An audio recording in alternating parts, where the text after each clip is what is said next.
Let's go ahead and get going here. Good afternoon. Welcome Glendale City Council Workshop Session, September 22nd, 2020. This meeting is called to order. All members are in attendance. If you could note in your roll, please. We'll just go ahead and get right into it. Ms. Bauer, if you'd introduce item number 1. Property Owner Preservation Grant Program Concept. Good afternoon, Mayor, members of the council. Here today to provide item number 1 workshop item is Jean Marino, our Director of Community Services. Thank you, Mr. Phelps. Good afternoon, Mayor and Council. Presenting with me today is my colleague, Matt Hess, and we are here and I'm very excited to talk to you about a potential concept related to CDBG funding that's called the Property Owner Preservation Grant Program. This particular program is really designed to address a community need as a result of COVID and as a result of the looming eviction moratorium and the ongoing eviction moratorium. As you know, the federal government extended that moratorium until the end of December. So today, the overview of the presentation, we're going to talk about the concept in general. We're going to talk about why and why now. We're going to talk a little bit about the program mechanics and how it would potentially work for eligible tenants or eligible properties and tenants, and then talk about the potential stakeholder perspective and how we're attempting to address a variety of needs throughout the community with this particular program. So you'll recall that back in May when we first started the discussions and COVID was just hitting, we were getting additional CARES Act funding through CDBG. We came to the council and we talked about reprioritizing some funding for various programs. One of those programs was, because at that time we knew that we were getting about $300,000 for rental assistance program, or rental assistance from the Arizona Department of Housing. And based on the volume that we had seen between the end of March and May, we knew that we were going to need more program dollars for eviction prevention and rental assistance. So as part of the fiscal year 2021 annual action plan for CDBG, we asked council to dedicate $783,000, I believe, for rental assistance. A few short weeks after we got that direction from council, we were notified by the Maricopa County that they wanted to include us in their CARES Act funding, and they were setting aside about $4.5 million for the city of Glendale to process eligibility for people who needed rental assistance within our own community. So as a result, we have the $783,000 that has been set aside for the CAP office for rental assistance that we know we aren't going to need within the next 6 months. And so we were looking at opportunities to still get that money out into the community quickly because we do know that there's quite a bit of community need. One of the things that we've heard from the Multifamily Housing Association is that property owners are being significantly impacted by this eviction moratorium. And with it being extended, the good folks over in housing always send me great newsletters, and I saw this model program from the state of Colorado, which basically took the program of how we normally administer eviction prevention and kind of turned it upside down. And so Matt's going to talk to you about some of those details. So what I did is I went to Matt and I said, Mr. Hess, could you tell me, is this something that we could do with CDBG? And if we could do it, is it something that you and your team could take on and administer on a short-term basis? And the answer to both of those questions was yes. And so before we got too far down the road and got really excited about this opportunity, we knew we needed to get back in front of the council because it would require an amendment to the action plan that you adopted at the end of June. And so that's what we're here for today. So at the end of the presentation, we will be looking for some consensus direction from the council of should we consider implementing this property owner preservation program? And if so, are you comfortable with reallocating the $782,000 of CDBG funding to community revitalization for this program? And so with that, I will turn the presentation over to Mr. Hess to continue talking about the program mechanics and how it works. Thank you, Ms. Moreno. Mayor, members of the council, thank you for your time today. As Ms. Moreno had indicated, I'll be discussing some of the details of the Colorado program and how they may be applicable here in Glendale. But before going into some of those details, I want to talk a little bit about what the program is and why it should be important that we discuss this now. At its core, it is an eviction prevention program as they are customarily done. However, as Ms. Moreno indicated before, rather than working directly with tenants, we would be working directly with the property owners to qualify those tenants and get the money out more quickly. In that case, we could have one application for multiple tenants in lieu of multiple tenants with multiple landlords. So what is the timeliness here that we're talking about? As Jean had mentioned, we do have the December 31st CDC moratorium that expires. We also have some backlogs in the processing of, we have additional money processing those tenant funds that we already have. And it's really, really crucial that we are able to get this money out into the community to be able to assist those folks who have not been able to afford paying their rent because of COVID. Mayor, Go ahead. thank you. And that's what I would like to talk about. Your third bullet on the previous slide was agile response to unprecedented need. Yet you just cited that you have backlogs already. Talk to me about what agile response means and what kind of time frame we're looking at from the time a landlord submits an application to the time that he or she actually gets the funds. Mayor and Councilmember Clark, so what we're talking about here, the one thing we have learned from COVID is that an agile response from our programs and our processes is very critical. What we're talking about here is the ability to potentially reach hard-to-reach tenants, potentially tenants that haven't applied or tenants that have applied and have only been eligible to receive maybe 1 or 2 months of assistance based on when they applied. What this program would do is seek to make the property owners or landlords whole. It would not seek to duplicate benefits. So any tenant who is already in the pipeline for processing or has already received funding, that funding would not be duplicated. This would be the opportunity to make property owners whole. If, say, as an example, you had I'll just use the Maricopa County program as an example. The maximum monthly rent that can be paid on that is $1,500. And per month. So initially it was for 3 months, so maximum of $4,500. If you had a tenant who was experiencing a crisis related to COVID and they met the income qualifications, and their rent was $2,000 a month, there's still a $500 gap there. So this program would allow property owners to continue to apply for additional funding to bridge gaps, or if they had tenants that aren't applying, one of the things that we've heard from the Multifamily Association is they have about 1% of their tenants that they've reached out to that are being unresponsive. And they may be being unresponsive because they're scared, because they don't know about programs. There may be language barriers. This would be an opportunity to bridge an additional gap. And again, it's based on really trying to put all hands on deck to create that agile response to make sure that we have our gaps covered. Does that help? Well, you've been very extensive in who you will reach, but my question was basically directed to the time that it takes and the reference to having backlogs now. How are you going to deal with an additional workload, and what is the time frame from the time a landlord applies until the landlord receives that funding? Mayor and Councilmember Clark, later on in the presentation when we talk through what that process looks like, we're going to talk a little bit about that timeline. Our goal would be to get this money expended by the end of December. Because of this looming eviction moratorium.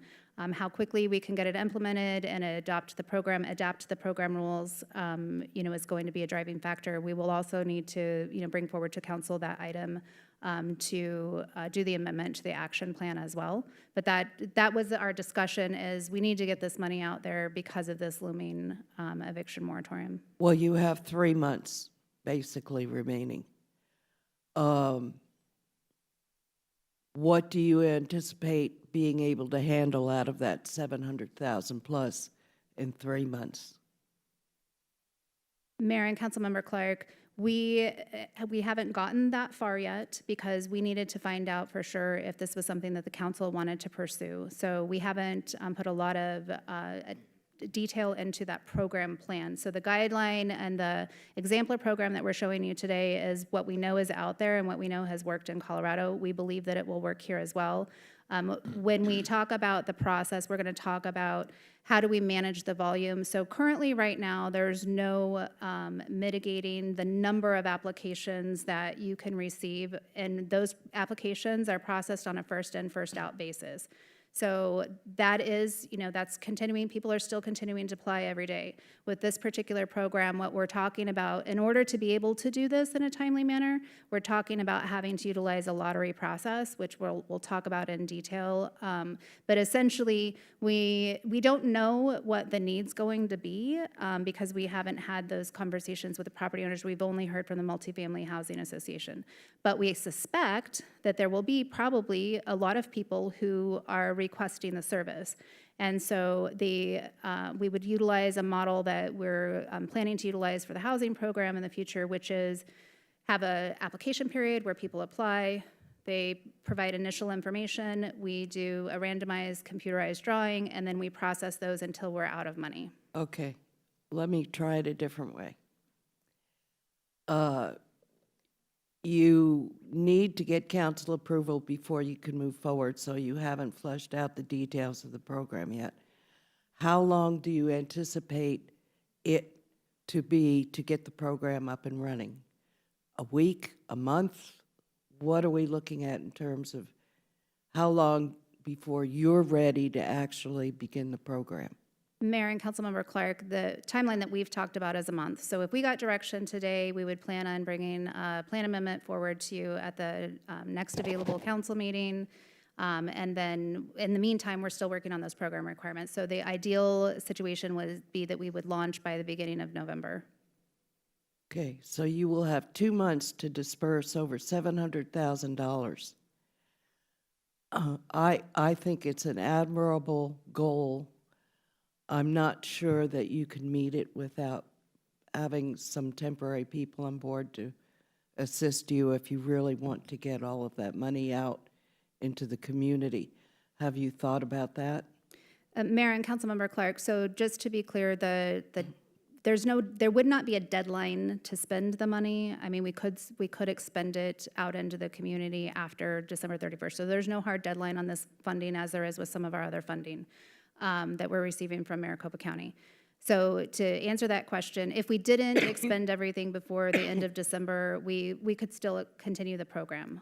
So that's question number one. Now, the reason why that deadline is important is because we know that that's the date that the federal government moratorium is lifted. In the meantime, there are some things that the government is requiring tenants to do, and verifying that they have applied for assistance and those types of things. And so all of that information, those affidavits are out there, but But all of that has to be verified, which takes manpower and Correct. time. And that's my concern, is that I have no problem with allocating the resources. I do have a problem in anticipating that you can achieve a goal of allocating, even though they might not get the resources till after December 31st.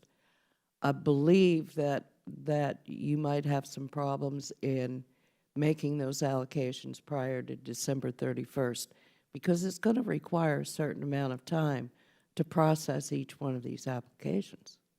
Mayor and Councilmember Clark, the program is designed to be streamlined so that we don't have to income qualify all of the tenants. So it is supposed to be a more streamlined process. But to answer your question about administrative assistance and would we need to hire additional staff, in the original action plan that was adopted by council, there was set aside for administrative staff to support the programs that we were implementing. So that is available to us. We have not made the determination as to whether or not we would need to hire additional staff. There may be an opportunity to utilize staff from other divisions or other departments to help with this, because we do expect that this will be kind of a one-time big push. And it might be better to leverage staff from other departments because they're already here, they're already accustomed to our division and those types of things, rather than hiring temporary staff. But we're open to either. The biggest challenge that I presented to Mr. Hess and his team was, do you think that you could administer this program and, get that funding out into the community quickly, recognizing that December 31st, there's a big looming deadline. And he does believe that with his staff and the team that he has in place, he is fully staffed now, that they would have the ability to manage the program. Now, we may need to backfill a position, to process, whether it's the payments in Munis or those types of things. We may need some additional help from other divisions. Here's my problem. One of the things you're going to require is that the tenants are not receiving any other subsidy or any other duplication of this benefit. That will require doing some manpower to verify that we are not duplicating benefits, nor are we offering a subsidy that they're already getting. That's going to be your hangup. And so that's why I'm worried about you being able to push this money out. And quite frankly, I think I'd like to hear from Mr. Hess, his comments with regard to my questions, with regard to a time crunch and manpower and really getting this money out into the community. Before you speak, I have a couple things that I'd like to say. Mr. Aldama wanted to speak, but I think a lot of what you're going to present might answer a lot of the questions too. But two or three things that I would be really interested in. I like the idea of the program. I think it's a good idea. I've got confidence that you guys will make it work. But I don't think that if you have apartments, if they in turn, and I've seen this happen with businesses where if somebody's late, they charge a late fee because they're late, or they charge some sort of handling fee or some sort of processing fee. I don't think we should be responsible for that. I would hope that the landlords would say, you know what, if we get our rent, maybe we need to not worry about trying to gouge people for extra money. So I would hope that that's part of what you're doing, that we don't pay any additional fees because it was late, because we're the ones making up the difference. So, Mr. Aldama. Thank you, Mayor, and some of the questions might be answered later on, but I'm really concerned, and then I'll ask a question, but my concerns is that the county gave us $339,000 to administer $4.6 million in rental assistance.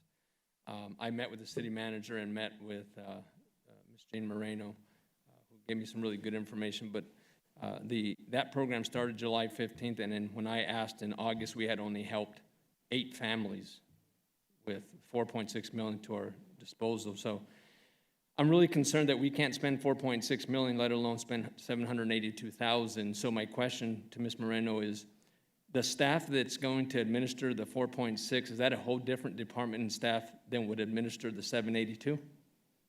Mayor and Councilmember Aldama, you are correct. We wouldn't be burdening the Community Action Program Office because they do have a backlog. The difference between the programs that we're dealing with now and this program is we get to define the rules and the requirements of this program.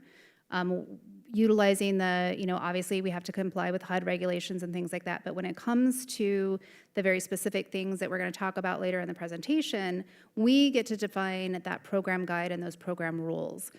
With the Maricopa County funding and with the Arizona Department of Housing funding, we did not get to design those program rules and what those requirements are. And so although both of those entities have been very open to our feedback about what's working and what's not working, and they've made program changes throughout the process, it hasn't been a smooth transitional process because we're beholden to these other program rules and requirements.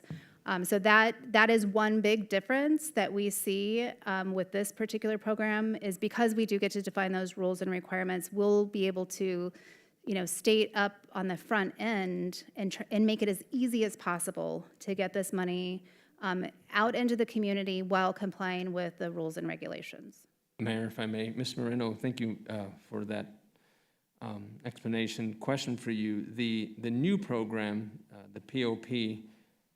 Is it your intent that, because there's no ending for the funding, but is it your intent that that will be an ongoing program each year that you would request funding for? Mayor and Councilmember Aldama, that has not been part of the discussion. Our initial Reason for bringing this in front of council is because we want to get the $782,000 out into the community that was originally dedicated for eviction prevention.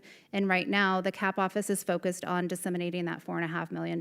And so this is an opportunity for us to leverage two different tracks to accomplish the same thing. Thank you. I have more questions, but I'll wait because I think you may answer them as you go in, so I'll yield now. Thank you, Mayor.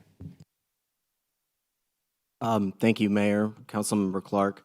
To be perfectly frank, I completely understand your trepidation, your concerns. Spending almost $800,000 in 1 month is a very tall order and not something that we are accustomed to. When Jean first brought the idea to me, my first response was, "Are you kidding me?" And then my second response was, absolutely, we can look into this and look through the regulations and see where this type of program could fit within the regulations on a streamlined basis. So rather than using, as Ms. Moreno had indicated prior, we would not necessarily be qualifying folks from an income perspective. Now, that's a unique feature of the CDBG program that you can do on a limited basis in urgent crises such as COVID right now. So that is quite an extensive process when you are income qualifying individual households. Between getting the documentation, reviewing it, verifying those, that's generally the most extensive part of the process. Now, when we did determine that from a regulatory perspective, this would be eligible, I rallied the team and I brought everybody together and I said, this is something that we're looking at. Here are some general parameters. Please poke holes in it. Tell me, do you think this is something that we could possibly accomplish? How do we need to do that? What kind of resources do we need?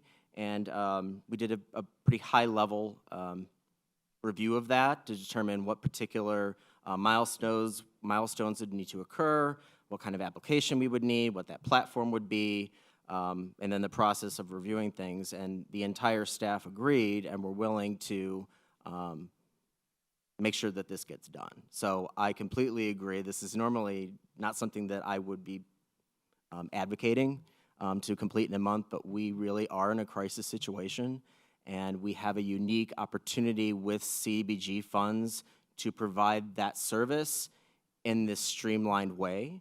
And so facing this eviction moratorium at the end of the year, I'm very confident that the Revite Division can get this money out into the community by the end of the year. Mayor, one last question, and then we could move on. I would appreciate it, since you feel you can get this program up and running by November 1st. By December 1st, I think you should present some kind of report, written report to council on how far you've gotten in actually allocating that $784,000. Also, I didn't know that there was $4 million and we've only helped 4 families. I would like more information about that item as well. Thank you. Absolutely. Thank you, Councilmember. Do you have anything else? Okay, did you take note of my concerns on the handling fees and things like that? Yes, Mayor, members of council, that was something we were going to address in a future slide. Okay, So, all right. So you're not done, you're going to present? oh, I'm sorry, I thought you meant with this particular Okay. conversation. There are additional slides to go Okay, through. good. Go ahead. So as Ms. Moreno had indicated earlier, we looked at the Colorado program and sort of the general guidelines that they had put out to see what's applicable. A lot of the things that they had included would be, in our opinion, applicable to the city of Glendale, and that would apply both on the property side and also the tenant side. These are pretty reasonable in our opinion, you know, making sure that people are Glendale residents, these properties are in Glendale. These are moderate ranged priced apartments, similar to how the Section 8 program runs with the rent reasonableness. We'd also want to make sure that the property managers, the property owners don't have any active code cases. They're paying their taxes. The units meet housing quality standards, so they meet a minimum standard of quality, and that also they're not in danger of being foreclosed upon. From a tenant side, because we would be using urgent community need as the basis, we would have to make sure that the tenants have some sort of COVID-related financial impact. And also, to your point earlier, Councilmember Clark, they cannot receive a double subsidy benefit. There is a very specific means to do that, and I've been working with HUD and taking some of their trainings to go through that exact process so that we can have that in place ahead of time. Another key feature of this is that the tenant would be authorizing the property owner or manager to apply on their behalf. So providing any documentation, things like that that would be necessary, the property owner would be collecting that from the tenant, packaging that as necessary, and then submitting it to us. And then one more feature of the Colorado program that we thought could be relevant is that we have an arm's length relationship between the tenants and the owners. Mayor? Go ahead. Thank you, Mayor. Could you go back through, you said something about the type of units that would, or the type of properties that would qualify for, you said something Section 8. I want to make sure I understand what you meant by what you said. So Mayor, Councilmember Tolmachoff, I think you're referring to the bullet 2 on the left, the rent reasonableness. That is to make sure that we are not assisting luxury units. So essentially, Section 8, the Housing Division, typically they will have a fair market value list for their tenants so that they can't exceed that specific amount for either a 1, 2, 3, 4-bedroom apartment. And so that will be part of our process to make sure that we aren't assisting luxury units where people could probably afford to pay the rent on their own. Well, Mayor, if I could, there may be plenty of people that that have lost employment that are living in higher rent. And I'm just not exactly sure what you mean by specifically luxury. Is there a price cutoff, and is, the size, or because the tenants and the property owners, whether they live in whatever kind of unit, if they have lost employment or had, COVID-related illnesses or have been unable to work and can't pay their rent, just want to make sure I understand. So what is that, if you're going to get to that in the slide, I'll wait, but I just want to make sure I understand what properties are eligible and what properties are not eligible. Mayor and Councilmember Tolmachoff. So as an example, in the Colorado program, Colorado actually has a different model that they use, and they actually specify, like, for this unit size, this is the maximum amount of rent you can pay. We don't currently have that in Arizona, and so what our thought was is that we would use the same standard that we would apply to that we use for the Housing Choice Voucher Program. And really, it's designed to make sure that there's not like rent gouging. And again, to Mr. Hess's point of luxury units, again, these are all things that we get to define in our program. And so, we would want to just caution against, paying towards a, $3,000 a month rent. But if the council wanted to provide direction that you didn't want to consider rent reasonable, we would just go back and make sure that from a HUD regulatory perspective, that didn't need to be a requirement. It's just one of those things that when we looked at the model program, that's one of the tools that they used to make sure that the funding was being aimed towards the people who would need it the most. But again, that's something that we get to define. We would definitely need to go back and just verify, because we are using the urgent community need, there's not an income qualification for the tenants, but we would need to verify whether a rent reasonable requirement is necessary. Okay, I'd like to, Mayor, if I could, find out a little bit more about that before we actually approve something. But if I could, is there any, my only, and I think this is a good idea, but I do have some concerns with it. My biggest concern is that the more sophisticated property owners are going to have a big advantage over the not as sophisticated property owners. These large multi-apartment complex people all across the state are going, is there a limit to how much a single property or property owner? I just wouldn't want to see that this money's all gobbled up by 2 or 3 conglomerates and then there's no, and I mean, while we want to help people, we don't want to give people who have bigger staffs and are more maybe astute in how to handle this type of a program over everyone else. Mayor, Councilmember Tolmachoff, that is something that we've been discussing internally as well. The logistical process of selecting applicants was on a subsequent slide, which I think will address that concern, to possibly not have one or two, as you said, larger property owners. So I think that there is a process that is similar to the HCV selection process that we will be putting in place very shortly, that could smooth out the chances of something like that occurring.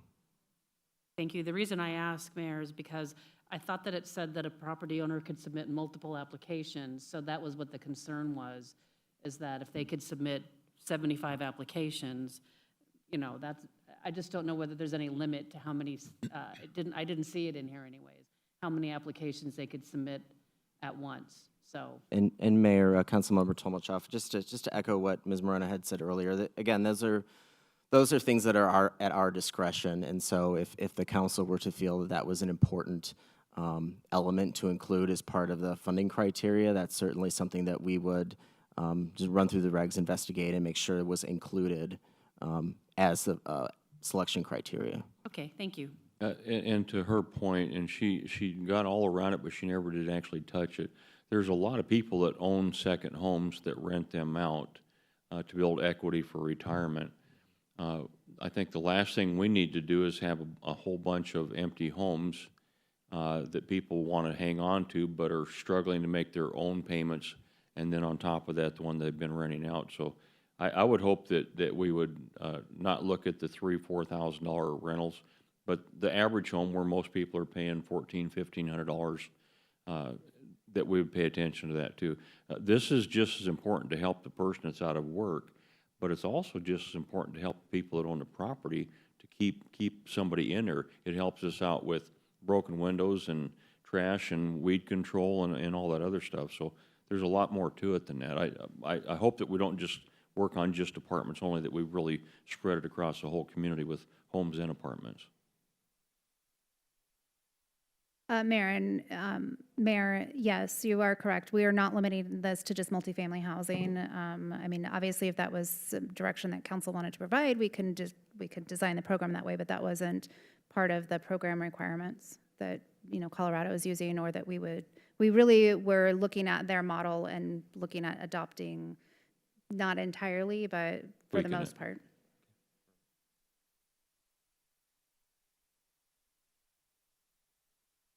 In terms of overall benefits, they would also inure to both owners and the tenants. On the owner side, as we discussed previously, it eliminates the reliance on the tenant. As I said before, it can be difficult to obtain documentation. That can be kind of a lengthy, extensive process. Working with the property owner directly will stream that, at least from an administrative standpoint. And as has come up in the room previously, it does work to improve the solvency of the property owner so that they will not have any issues, or they'll mitigate the issues that they'll have with paying their mortgage. It's also very efficient for owners to apply for multiple tenants. That's not to say that each tenant would be necessarily eligible, but it is a streamlined means for multiple tenants to receive that assistance through one application. And one very important benefit as well from the property owner side is it allows us to build and cultivate some relationships with those property owners, which would have many, many benefits throughout the city, in my opinion. Having the Section 8, the housing program, having those relationships so that when tenants go out to find properties, that would be a great benefit. From a code enforcement perspective, from a sales tax and a rental tax perspective, having those relationships or building those relationships with landlords would be a great benefit as well, in my opinion.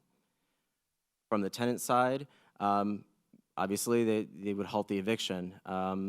They would not be the tenants would not be facing eviction in the near future. We would also suggest, as what's in the Colorado program, is that any credit findings, judgments that have been put against the tenant would be released. And to the mayor's point, Colorado also has included waiving of late fees, which is something that we would recommend as well. They would have written documentation that rent is paid, And then there would be a 30-day notice requirement for future backlogs or future hardships. Now, in terms of the logistics, the overall mechanics of how the program would operate, the first step would be to complete outreach with the landlords. We've been in contact with the CAT team at PD. We understand that they have monthly or biweekly lunches with a number of landlords throughout the city. If we could sit in on those and engage their interest, sort of put that, I guess, plant that seed with the property owners, that would be very good buzz to get the information, or at least get the word out that this type of program is coming. We also have Zoom grants, which you're probably familiar with the grant application process that we do every year. We could use that as the platform for this application. It's pretty simplified, streamlined technology where the landlords could submit their pre-applications, some preliminary documentation for a specified period of time, say 2 weeks. At the end of that period, we could do a computerized random drawing of all applicants or applications received. And so that would be regardless of whether they were, a mom and pop or they were a large multifamily. Mayor? Question for you. Over here. Thank you, Mayor. On your first bullet, you have conducts advanced outreach and marketing. And while I know you're meeting with the multifamily association people and all of that's probably a good idea, and social media and all the other things, but would we be sending out, because the mayor did kind of zero on what my concern is. There are people who own 1 home, 2 homes, 3 homes. Would we have them registered as residential rentals. So would we be directly sending letters to the property owners? How would we be letting just regular people who have invested in rental properties, whether they're condos, homes, whatever they are, but how are they going to know that these funds are available? Mayor and Councilmember Tolmachoff, we would work very closely with our public affairs team to develop the comprehensive marketing strategy. One of those pieces could be a postcard mailer to residential rental that we know of. I think that's one piece of it. A couple of other things too that we know that we have registrations within our vendor management system for tenants that have received assistance property owners that have received rental assistance in the past. So those are all things that we would explore to make sure that we had a comprehensive program for getting this out there. We would also ask that this be marketed by all of you in your newsletters. We would work with the PIO team to make sure that we had some public service announcements that were pushed out, et cetera. And we would do all of this in advance and specifying that on this date, we're going to open up applications for this period of time so that people would know and they'd have an opportunity to prepare to apply, and we'd give them plenty of time to do that. So that's the idea behind it, to make sure that there's not a disadvantage to your point of, well, I didn't know about the program. I mean, we would have that comprehensive marketing strategy in place specifying the date and time that it opens and closes, so that we tried to, provide equality and equal opportunity for everybody to apply. Yeah, thank you. Because I believe word will spread relatively quickly through the Multifamily Association, but we need to make sure that there's plenty of opportunity for just regular investors who've invested in real estate, and that they have an opportunity as well. And that was what my concern. Thank you, Mayor, for because the multifamily people have staffs, they have people who can manage this process for them, and the average, regular investor doesn't have that. So while we want to help everybody, I just want to make sure that we do our best to level the playing field, and that we don't. And I would hope that somewhere in here we have at least some sort of a limit that we don't allow somebody to do too many applications at once. Maybe whether we say you can, if you've got multiple people who are late, then you could submit applications for your 90 days, whatever. You start with those people, and then you start moving forward with those. We'll process those applications rather than being flooded, because I imagine there are plenty of multifamily that have got people multiple months past due. Mayor and Councilmember Tolmachoff, the other thing that we've talked about is just having a cap on the total amount, the total grant amount that could be received for any one property owner. So those are all things that we would need to define. We wanted to first, get some general consensus direction from you today so that we could then, verify the, program requirements and identify what those, specific program rules would be. Right, but yeah, I appreciate that. Thank you. Thank you, Mayor. I'm going to follow up on some of Councilmember Tomatroff's line of reasoning. Ms. Rios, I'm going to put you on the spot for a minute because I know you don't know the exact number, but we have people who pay rental property tax. We have a list of people in Glendale who rent, I believe that's somewhere around 20,000 units. Would that be a ballpark number? Mayor, members of the council, I actually don't really know. I mean, but we do have a program to look for and track residential rental, like single family, and then we also have all of the apartment complexes and all of those, so. So I would think it would be advantageous if you simply presented a list to these folks and let them mail out their postcards to everyone on Mayor- a fair and equal basis. Correct, Mayor, members of the council, that's what, I think that's what Ms. Moreno was talking about. We would send them out to those we know, Yes. so they're registered with us. Very good. Then the only thing I'm concerned about with a random drawing, and you said putting a cap on the amount that you could receive, but it's possible that an entity could submit 100 applications while another entity only submits one. Well, in a randomized drawing, the chances of the person who submitted 100 is more likely to be picked. How are you going to overcome that kind of issue, the inequity, excuse me, in the number of applications you may receive from one entity? Mayor and Councilmember Clark, so in that example, that property owner who's applying for 100 units, they would only get one entry into that drawing. It wouldn't be 100 Okay. entries, so that's that piece of it. But to your point, if we did randomly draw somebody that had 100 that they were applying for, we would have to have some way to limit that, whether if it was by the number of qualified units or a total cap on the dollar amount of the grant. We have discussed that. That's something that we do have to figure out what's that cap and what's the right way to go about it. But All right, thank you. If I could suggest, maybe you should take any singles first, and then any with multiples, then make it your second choice. One person that owns one property that's got one renter, if they're behind, is going to be hurt a lot more than multifamily that might have 3 people that's not paying a rent if they have 300 renters. Mayor, obviously if that's the council's wish, we could certainly do that. The idea here is that we would be able to help multiple tenants with one processing of an application. And so that wouldn't be what we would recommend, because then that would also then artificially be kind of picking winners and losers, which is why we came up with the concept of the randomized drawing. For those units that have, just one single property owner, we believe that chances are that that property or that renter is probably applying through some of these other programs. And that's one of the things that we'll be making sure of so that we don't have that duplication.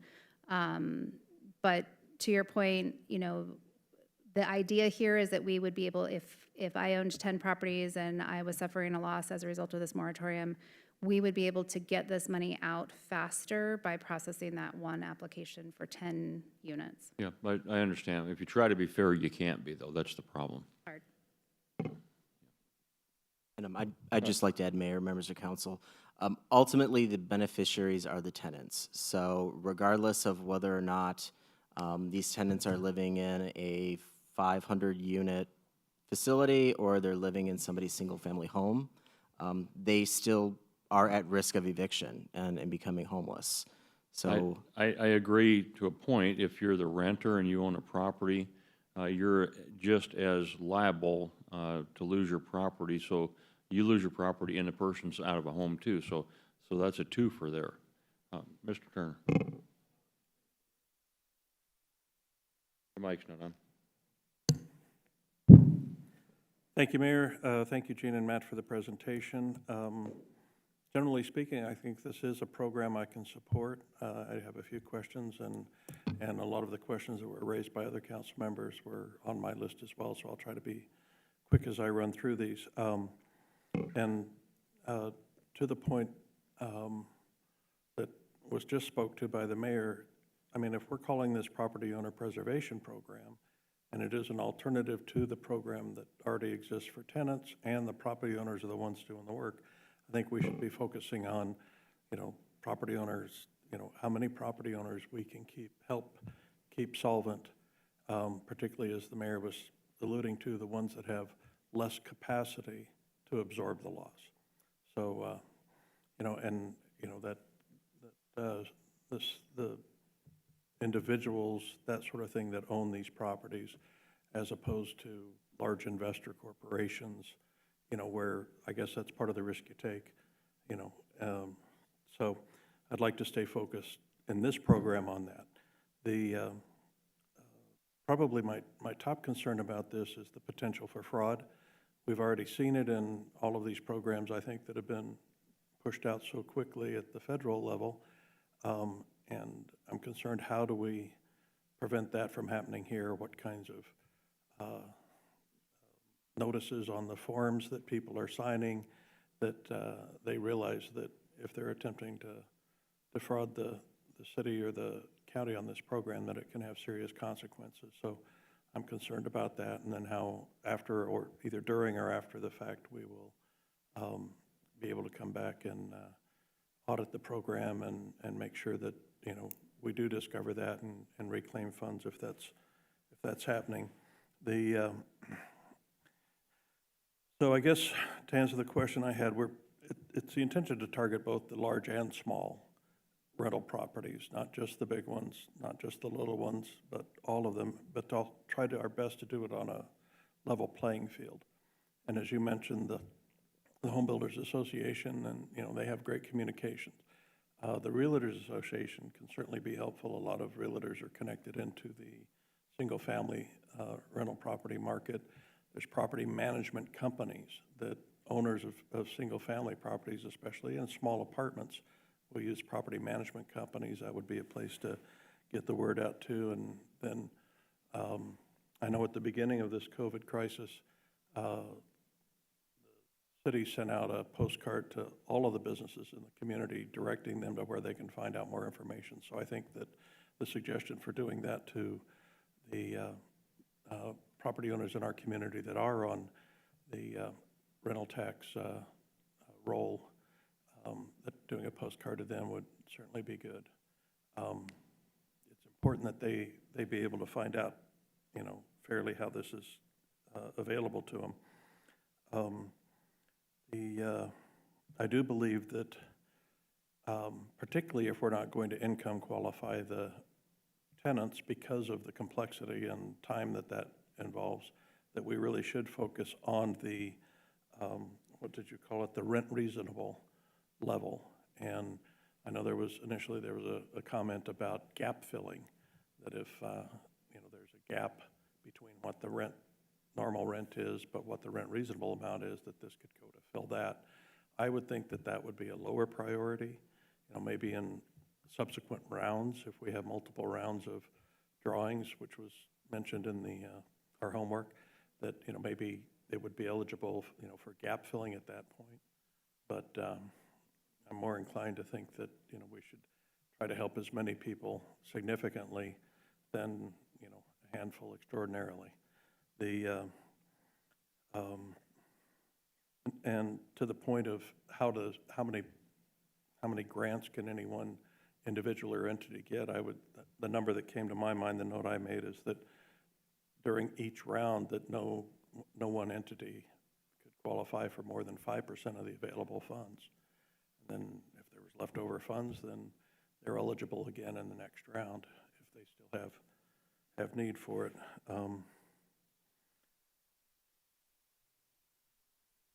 Quality tenants.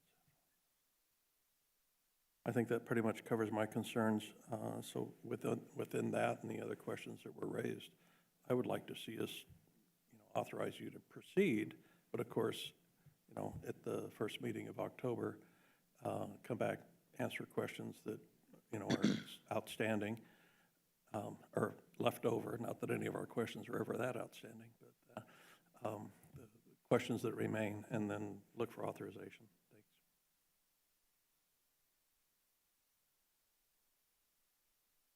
Thanks. Okay, so that really does conclude our presentation. This last slide really just talks about what we were trying to accomplish here with this program and how it's aligned to just our overall strategic alignment and strategy. And so, one of the things that we talked about at the beginning was the ability of our staff to be flexible and agile in the implementation of these programs. And so these are the types of things that we're trying to do, specifically within community services. And then it drives, just our overall investment in our business processes and being open to considering these types of programs and to testing these things to see if they work for our community. And then overall, just the alignment of our resources, right? Getting this money out into the community, getting it into the people's hands who needs it during this crisis. And then ultimately our goal, improving the community experience and improving the lives of the people we serve every day. So with that, we're looking for that consensus. It sounded like we received it to move forward with the program and the identified funding source. But we're open to answer any final questions or verify that consensus. I haven't asked for consensus, so I'm not going to assume we have it yet. We do have a question here. Thank you, Mayor. If I could go back to, under tenants on slide 6, the very last bullet is 30-day notice for future COVID hardships. What exactly does that mean? Mayor and Councilmember Tomatrop, as one of the components of the Colorado program that we felt was unique is as part of that contract, they agree that if, say as an example, they get made whole for the past due and that tenant becomes past due again, that instead of just going and filing a 5-day eviction notice for that tenant, that they would give that tenant 30 days to cure. So that was a unique thing from the Colorado program that we thought would be beneficial here. Mayor, if I could continue. That was one of the things I know, notable, I thought, was that this, and this was a state program in Colorado, not a municipal program. And so I'm guessing anyway that the state might have more ability to understand exactly what other benefits are coming and going. And I don't know whether we have that ability. I do have some concerns about fraud on this. And I want to make sure, my idea that what we were talking about here was property owner preservation, and I feel like that's what we should focus on, that I understand helping the property owner by helping somebody pay rent does help prevent somebody from becoming homeless, but this money basically set aside to, at least the way I was understanding it, was to help property owners that literally in fact I've heard about through other property managers and small investors that are really literally about to lose rental properties because they're struggling financially and their tenants are struggling financially. So, and this creates you tip over the domino and then they all start tipping over. So I really want to, I would like to see this program focus, not that we don't, help multifamily, but there are a lot of single-family, small-time investors out there that are becoming increasingly concerned about their ability to hang on to these properties. So, thank you. All right, so do we have a consensus to move forward? There you go. Thank you. Okay, Ms. Bauer, can you introduce item number 2, please? Council item of special interest, small cell and 5G technology. Mayor, members of the council, here to provide staff report will be led by Don Bessler. He's our Chief Capital Improvement Officer, and Lisa Collins, our Interim Director of Development Services.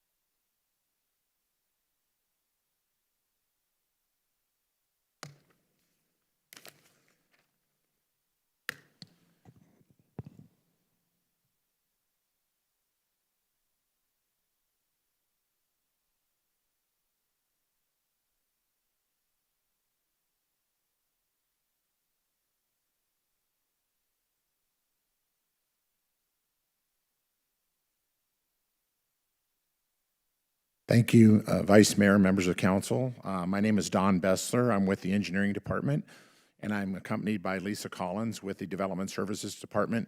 And in the audience, we also have a couple of staff people, Mark Gibson, who manages our city right-of-way program, and Jesse Peterson's here from the Economic Development Office, and I believe Ryan Lee's in here too that helps run our legislative program. We're here today to give you a general overview and sort of an update on what's going on with the right-of-way and small cell technology, along our small cell equipment and 5G technology. We've got a number of slides, and we'll do our best to sort of keep pace, but we're happy to answer any questions that you have, and we'll just move through it like that. Really, what we're going to accomplish today is just an overview of the right-of-way in Glendale and what's our market reality as to how we manage that right-of-way. What's the regulatory hierarchy that deals with this issue from the federal government, the state government, and local? Some of the terminology that we use to manage the right-of-way and issue permits for this type of equipment placed in the right-of-way. Several frequently asked questions that we might get and we think you as elected officials get as well. Our permitting approach that we use in Glendale versus what our neighboring cities use. And then Lisa's here also to answer any zoning questions that you might have. I would say just to start, one of the things that I've been doing this type of work for a while, and I will tell you that it's probably the one sector where the consumer is driving innovation more than any other sector of our economy. It's really consumer driven, and that's not something that we're going to see change. Just as a little tidbit, just in 2017, cell use and the cellular usage in the United States went up by over 50% in just 1 year. So we see that. We're going to see that technological advancements and the quest for innovation is going to be driven for all of these providers to get their market share. And we're going to see a continued pressure by the consumer for really two things. One, for innovation and price point, but also as it relates to community living, they want to have a more sensible approach to this equipment and infrastructure that promulgates in cities and towns. So with that, as an introduction, we're going to go ahead and get started. And again, be happy to answer questions and try to keep pace here. If I know how to run this. Yay. Well, wireless technology. Well, for the first point is it's not wireless. Wireless technology is a piece of the equipment that's used for the overall system, but with the issue of small cells, all small cell poles or all small cell equipment that you would traditionally see in the right, and we will show some images in a bit, is connected to a fiber optic backbone of some sort that goes somewhere. It might go to a large tower, it might go to a data center, it might go into some other place, but the point of it is that all these small cell equipment that we're starting to see is connected to fiber. Fiber backhauls data, and backhauls just a jargon term for taking all of that, the density of all that data and moving it somewhere where it can become useful. And then cell towers, and now they're called small wireless facilities, so sometimes you'll see the acronym SWF in the literature. That serves as both the receiving and the delivery point for data that serves our smart devices.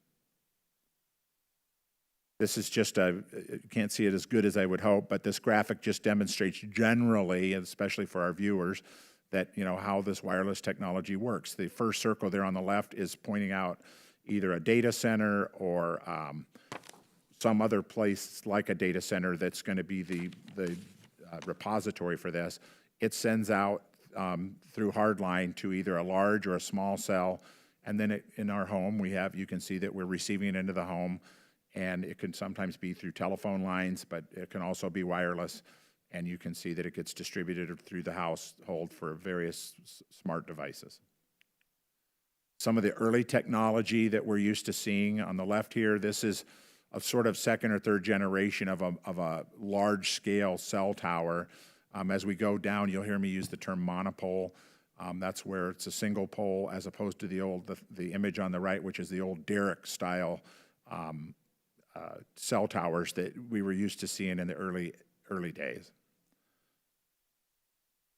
So why 5G technology? Well, 5G is really to do three things. It's to improve the speed, improve the bandwidth, and improve or eliminate the latency. And so speed is about how fast it transfers the data. The bandwidth is how many devices can be put on a system and not overload the system. And the third is just the technology on the latency is the delay, which is caused by processing slowdown. So that's what 5G is about. That really captures it. I'm going to hit the next slide to give you a little bit of point of reference. And this has all happened in the last 15 years. 3G technology, which was common. The graphic here demonstrates that you could, if the backdrop of this is, what would it take to download the movie E.T.? Everybody's pretty familiar with E.T. It would take something like 14 hours if you were to do it with 3G technology. With 4G technology, it took, notes here, 16 minutes. And with 5G technology, it happens almost instantaneously. That's the capacity issue that this technology is bringing to bear in the marketplace and for our community. So why do you have these small wireless facilities? And we'll cover this a little bit later, but the obvious question is, well, why do we have to have these things? Well, I'll show you a series of build-up slides here, but it's really to eliminate gaps in coverage and allow that super fast speed that we're talking about. And signals, radio wave signals, don't travel well through objects, whether it's a building, a tree, or a natural obstacle, a mountain or whatever. They just don't travel well. So you'll see here in the next few slides, what you have here is this is a image, a graphic of a traditional old large cell tower, this derrick thing. And the 4 spots on the slide are just end users. They just represent cell phones. And so these large towers could throw out signals 45, 55 miles, and the further away you are from it, the less the strength of the signal is. And if there's any obstacle between you and it starts to diminish pretty rapidly about the ability to take service.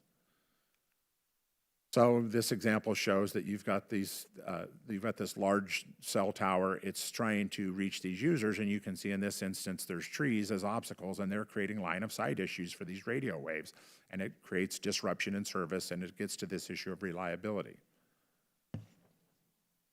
Now all of a sudden you enter these the small cell tower. They're demonstrated in this graphic with the yellow poles, and you're trying to fill in these gaps so that you can move this information more accurately to all the different people that are trying to take access to it. And then finally, you can see the interaction that happens here. The large cell tower is acting as a hub. These small cell towers are filling in the gaps, and the reliability of service is greatly enhanced. Give you a sense of the marketplace here in the valley, definitely in Glendale. There's 19 different images up here that range from different utility providers that we deal with. They're not all telecom or wireless providers per se, but all of these providers are having some impact on our ability to properly manage and use the right-of-way and the public utility easement. So you can imagine the amount of pressure that comes to bear when you're in a marketplace that is thriving for innovation and a quest for faster and better, and you have a number of providers that are wanting to make sure that they can get their share of the marketplace. And here I think there's 19 different entities. The right-of-way is finite. This is just a typical example of what's going on in the right-of-way that we manage today. In this instance, you have water, you have wastewater, you have fiber, electric, gas, telecom, storm sewer, fire protection. And in some of our older parts of town where we have narrower streets, this becomes even a bigger challenge to make sure that we are able to provide access in a sensible way. And I'll talk about our strategic imperatives on how we think about that in engineering and how we view it. I'll get to that in just a few minutes. As I said, the market is driving innovation, but it's also driving stewardship. So in this instance, on the left, you see sort of the old traditional derrick-style large cell, macro cell tower. And then they started to get these nodes and this sort of small cell technology. And what you started to see not that long ago, probably about 10 years with this, is the proliferation of all of this other small cell infrastructure. It was a bunch of wires, and it was cabinets and things that were hung traditionally on telephone poles, and you started to see that. And then you started to see it where it started hanging on actual lines in the third image there. And so what you see there again is the market's pushing innovation. When I use the term stewardship, it's us, it's the cities that have to say, look, it's not just about being better, quicker, and faster. It's also about having a softer footprint in our neighborhoods. And so you'll start to see that the marketplace has responded to this as we go forward. All of a sudden, the equipment's becoming more powerful. It's a little sleeker. It's starting to bulk down instead of bulk up. And this is what we're starting to see. And this is probably the best way I would describe it is you're starting to see the market that embraces the nexus between technology and quality of life. Both of those things are real. Mark would tell you, Mark processes over, I'll say this again in a minute, over 1,200 permits a year for various entities that use our right-of-way. They are cognizant of working towards a softer footprint. Aesthetics are improving. These are renditions, but we're starting to see equipment more like this. Again, it's becoming sleeker, it's becoming more powerful, and you're also seeing these backbone providers like Crown Castle, or even some of the major carriers that are trying to share equipment with some of the other smaller providers. I know Councilmember Tomlichoff sits on Westmark, and she's been heavily involved with trying to put rules out there and ideas that help exactly this, to really push forward with making better technology in a more sensible way. So that's the kind of thing that you're going to see a lot. I said a little earlier, I referred to this, whenever we have something that's really complicated, I've learned in my career to try to really take it to a place of guiding principles. And so guiding principles and strategic imperatives these are the things that we think about when we think about how do we manage the city's right-of-way. It's a very finite resource, as I've said. There's a lot of people that want to use it for a lot of things, and it affects a lot of people who are neighbors to it. So, one, we want to protect the city and private infrastructure from damage. That is critical, that we can't have things happening haphazardly out there where people's infrastructure is being cut into, and torn apart so that the next person can come along and do whatever it is they want to do. We want to ensure fair access.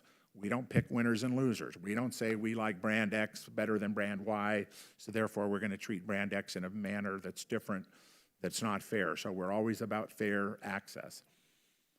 We want to ensure, as it gets to this quality of life issue, that our vendors communicate forward to impacted neighborhoods. That's not always been the case. I'm going to give you an example here in a little bit where, with the help of Councilmember Aldama, we were able to bring forward a concern for his district, and I think we came up with a pretty good path forward, and I'll talk a little bit more about the pilot on that. And then we want to be able to promote both quality of life and commerce. Our economic development people, especially with the kind of businesses that are trying to locate in Glendale, rely heavily on technology to do the work that they do. It's going to be important that we're able to make sure that they're able to be served. So that's sort of the guiding principles, the strategic imperatives that we think about in engineering, and then all of the details that follow that, the processes and procedure, have to be measured against this, our construct of how we think about it. I'm going to turn it over to Lisa Collins now, the next few slides, to talk about the role that zoning plays in this. The zoning can at times have a role in this. Thank you, Mr. Mayor and members of council, and thank you, Mr. Bessler. Yes, so the next couple slides are going to talk a little bit about zoning control. And so are there certain applications that must be approved? Yes. The next couple slides will talk about that. So this industry is controlled by the Federal Communications Commission, sorry. And so that body regulates what states can do. So the state also regulates what the cities can do through the Arizona Revised Statutes. So if you look in Title IX, that regulates the ability of town and cities to regulate this type of use within the city.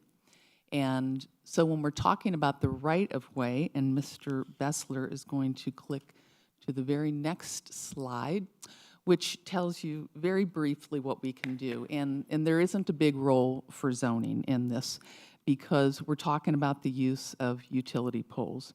So there's two different situations. Either there are existing utility poles. If there are, then the apparatus that's applied to the poles can't be 10 feet higher than the tallest pole within 500 feet. It's a maximum of 50 feet.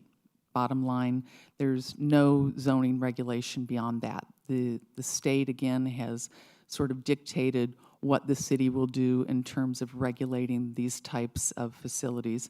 On the other hand, if there are no existing utility poles in the area, then in essence, it's going to be 40 feet above the ground level. So are there instances where zoning would come into play? Sure.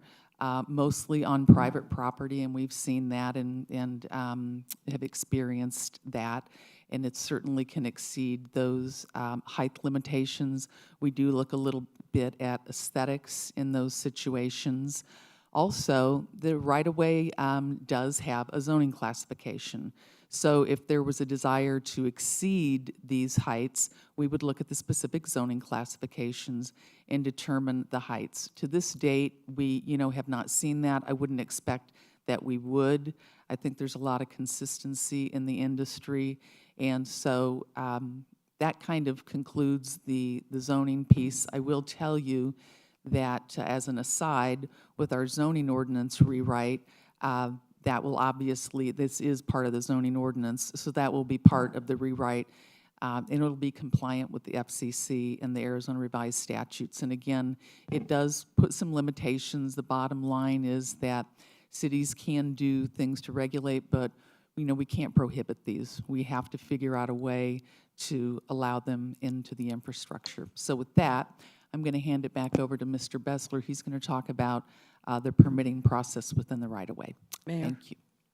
I do have one question. Yes. And that is, I guess 2 questions. So the only thing the city is able to regulate is the height of the pole? Mr. Mayor, Councilmember Clark, that's correct. Okay. And I'm thinking of my street in particular. It's a half-mile long, 30 homes, 15 homes on each side, large lot properties, no curb, gutter, sidewalk, or street light. So does that mean that one of these providers now has the right to come in and erect a 40-foot pole somewhere on that street? Mr. Mayor, Councilmember Clark, yes, I believe they do. Okay, thank you. Mr. Mayor, I will continue.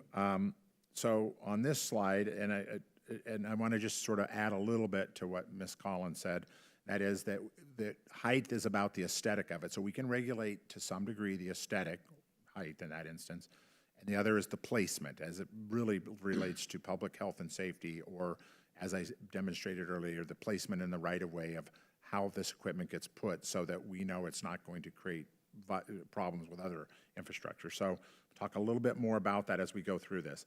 So engineering by the numbers, as I mentioned, Mark Gibson processes over 1,200 annual permits and licenses that he puts out there. So on it, you can imagine in 52 weeks out of the year, you do the math on that, it's a bunch. It's constantly going. Sometimes you'll have a provider will come in and try to permit a big area with a bunch of permits, and they may put those on their ready queue so that it's ready to go when they have a subcontractor. They're usually good for, I think it's 6 months, and then after that, they expire and they have to renew them. The majority of the permits require a pre-construction meeting. So we don't just issue this permit on paper or even electronically, and then these entities just go out there and start digging and doing stuff.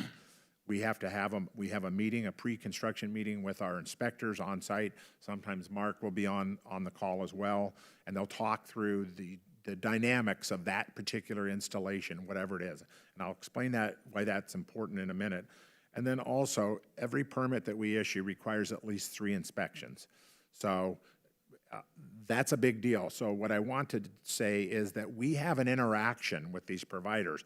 It's not as if it's just a paper exercise. And because of that, there should be an expectation, rightfully so, that we have a sense of what's going on out there, and we do know what's going on out there, and we interact in a way that's helpful to our residents or our business owners. And so I wanted you to know that, and it's fair. A little bit of the terminology, you'll hear us talk about the right-of-way. So basically, we issue right-of-way permits. It's for construction. Typically, as I said 6 months, 180 days. So they'll pay for a permit, and they'll have up to 180 days to work off of that permit. You'll hear us talk about small cell licenses. It's issued by the city to a wireless vendor to do maintenance on their system. So, and it's good for 10 years. So if one of the providers puts something in, they would have to have one of these licenses to go do work in the right-of-way and so forth. It's possible that they may be working partially in the street, and then that could involve some other types of permits as well for street closures or street barricading. You heard us talk about the right-of-way. I know you're all familiar with it. Maybe some of our viewers aren't as familiar, but it's a corridor for infrastructure within public property. Typically, to describe it generically, it's sort of the back of the sidewalk to the back of the sidewalk, but there are every possible combination of that, from it's the back of the curb, sometimes it goes into what looks like a person's front yard or side yard, and so that's the right-of-way. It's constructed as part of the platting process. And then there's this other thing called the PUE, which stands for the Public Utility Easement, and that, like similar to the right-of-way, that's a corridor that is identified, and it can be on private property as well as public property. And this will be where all of the utility providers, whoever they are, and it may be unknown at the time of platting, have access to the PUE as long as it's fair and reasonable access. And often, especially in built communities like Glendale, you'll see the PUE might cut through people's backyards or side yards or whatever, and people may not realize that until there's a point of conflict, and then that's when we get involved and try to help, and I'll talk a little bit more about that as well. We talk about cable licenses. It allows the entity to upgrade their infrastructure within the right-of-way and for cable television service. A telecom license is a very specific license that we issue. A fiber license, likewise. And then, as I know the council's aware, most recently we talked with you about franchise agreements, and the city has 2, possibly a 3rd franchise situation that we manage from a franchise agreement. Some of the frequently asked questions that we get in the right-of-way are, can the city deny a provider from installing fiber or any utility, for that matter, in the right-of-way or the PUE? No, we cannot deny them access to the right-of-way or the PUE. We can regulate, to put a catchphrase to it, we can regulate it to the extent we have authority, but we can't eliminate it. So they have a legal right to be there. We will always work with them. And just a recent example where Mark Gibson got involved, where they had a PUE that cut through a bunch of backyards, and this provider was considering doing an alignment through a bunch of backyards, and you can imagine how disruptive that could be. We got them to agree to move their alignment into the right-of-way, and it was a win-win for the neighborhood, a win-win for the provider, and we were happy to move past that. Does the city have to allow carriers to attach to city light poles? We do not have to allow carriers to attach to city light poles. But if you don't allow them to attach to city light poles in a way that's reasonable and sensible for us, then they have the right to put up their own pole. So now you have, if you're unreasonably withholding that option, then you're going to have a proliferation of more poles than you would otherwise have. PUE, as I mentioned, people are less familiar with that. It's the public utility easement. Again, these are created usually at the time of platting, where a developer will come in and plat a large area of development, and one of the many things that's on that plat agreement is a public utility easement, because there's an understanding that utilities will be necessary in the future. Utilities have a legal right to fair and equitable access to the PUE. I want to clarify this. In most situations, when they go into a PUE, they must return disturbed property to equal or better condition. Now, there are possible examples where that didn't happen or was not going to happen, and it could be a situation where maybe a private property owner, not knowing that there was a PUE on their property, built something and didn't have a permit to do it, or they built it with the understanding, or would have understood, should have understood, that if they ever needed to take access to the PUE, it might be at their own risk. So there could be examples where that has occurred, but our job is to try to eliminate that every time we have a chance to be helpful and intervene in that way. And then the second question on the PUE is, can the city intervene and deny access? Can we just say, you know, this guy doesn't want you in his backyard? We don't have the authority to do that. But again, as I've stated, we do have the track record and some authority to try to work with the provider and the resident or the property owner to come up with some reasonable, sensible solution. And we do that. Now I want to talk about, you will hear, especially as elected officials, I'm sure that you've had any number of utility providers over the years talk to you, and it's been my experience that the conversation is something like, this community is the hardest community that I've ever worked in to get a permit. And then you start digging deeper and asking questions, you're pretty soon you realize that's actually not what's going on. That we have very good standards, like we have up to 15 days to process an application. We hit that mark more than 96% of the time. So what really happens is they're just dealing with a particular problem issue and they're trying to get through it. But they will always, so we're always being benchmarked, if you will, against other valley cities. So here's an example as it relates to small cell towers of what our neighboring cities are basically doing. There's a 10-day notification period that's required in all of these cities that we talked about, so that the residents in a particular neighborhood get notified at least 10 days in advance before work commences. They're required to do a door hanger or something akin to a door hanger, like a flyer. They also pay the same fee. It's established by state law. House Bill, Ryan could tell you what it is, but it's House Bill 2365. So it's a blanket fee. Communities can charge up to $50. I don't think they have to charge $50 across the state. But Glendale took it a step further. And again, I mentioned earlier, we were very happy to get input from Councilmember Aldama for his district, some things that were happening. And we're taking a step further. We created a pilot to create photo simulation. And I'm going to show you what that is. It's not mind-bending. It's pretty easy stuff. But we understand that absent information, people have images in their head about what might happen. And so from our perspective, it's best to help manage those expectations forward, like we talked about in our guiding principles and our strategic imperatives, by showing them. There's no mystery to this. We need to show them what it is going to happen. So we've started this. We have a link set up on our website. We have one specific project now with a before and after photo that I'm going to show you here in a moment. And then our goal forward is to keep that website populated, not necessarily with every permit and every piece of technology that we're going to permit. That would be a pretty burdensome task, but we will take the most recent type of technology and show photo imagery of what it's going to look like. And then if they have more questions, they can ask us, and we'll tell them specifically what they can expect to see. As well, we have what we were finding, door hangers, that's not a new concept. That's been happening forever. But again, it came to our attention that some of the subcontractors and most of these utilities up here that we've shown, most of them use subcontractors to do a lot of their work. They just don't carry the field staff to do that, particularly for construction, because that's market-driven and cyclical. But what we were finding, and we had an example shown to us, it was really poor.